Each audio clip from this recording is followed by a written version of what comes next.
Ministre de l'Agriculture. Merci. Monsieur Paul Molac a la parole. Merci Monsieur le Président. Monsieur le Ministre, vous venez de nous annoncer que les aides du deuxième pilier pour les agriculteurs seront avancées par l'État. C'est une bonne nouvelle et j'aimerais vous interroger à peu près sur quelque chose qui est dans la même veine.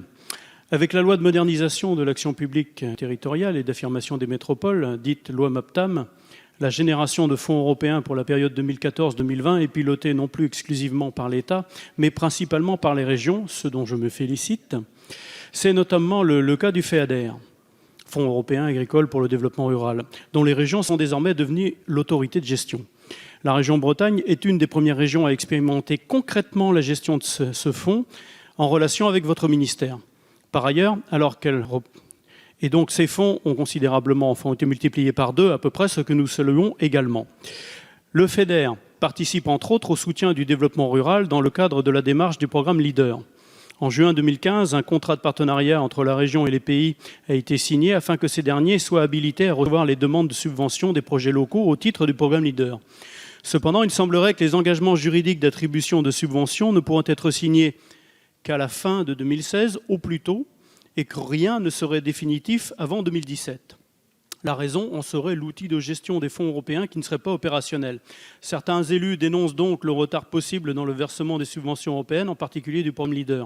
Cette situation préoccupe les présidents et référents de pays, en particulier dans le pays de Ploermel. Ils craignent de voir au final les projets locaux privés de fonds européens. Les avances possibles ne seraient pas remboursées, les projets seraient reportés ou annulés, sans compter les problèmes de trésorerie que cela pourrait faire peser sur les finances des pays. Les fonds sont utilisables jusqu'en 2020, mais tout retard pris peut être préjudiciable. Il serait en effet fâcheux de voir des fonds non utilisés rendus à l'Europe par manque de projets. Monsieur le ministre, pouvez-vous nous éclairer sur ces difficultés de versement? Merci, mon cher collègue. Monsieur le ministre. Président, Monsieur le député, vous avez évoqué un sujet supplémentaire lié aussi, et ils sont du même ordre que ceux que j'ai évoqués, à la mise en place de la nouvelle politique agricole commune, que ça soit sous le premier pilier, que ça soit sous le deuxième, et sur les fonds LEADER. Je me souviens d'ailleurs, dans le débat au moment de la réforme de la PAC, que j'avais défendu avec les fonds de cohésion, le président de la République l'avait fait, ces fonds LEADER, puisque c'est des systèmes qui soutiennent des projets.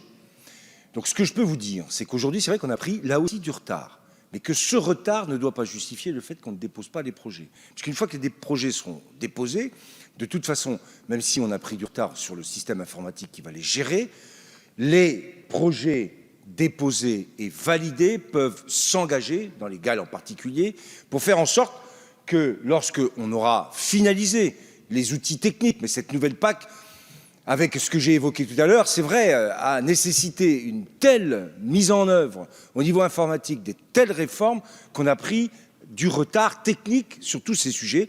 Mais, monsieur le député, et je sais qu'en Bretagne, il y a un certain nombre de GAL qui ont déjà des projets, tous les projets doivent être déposés.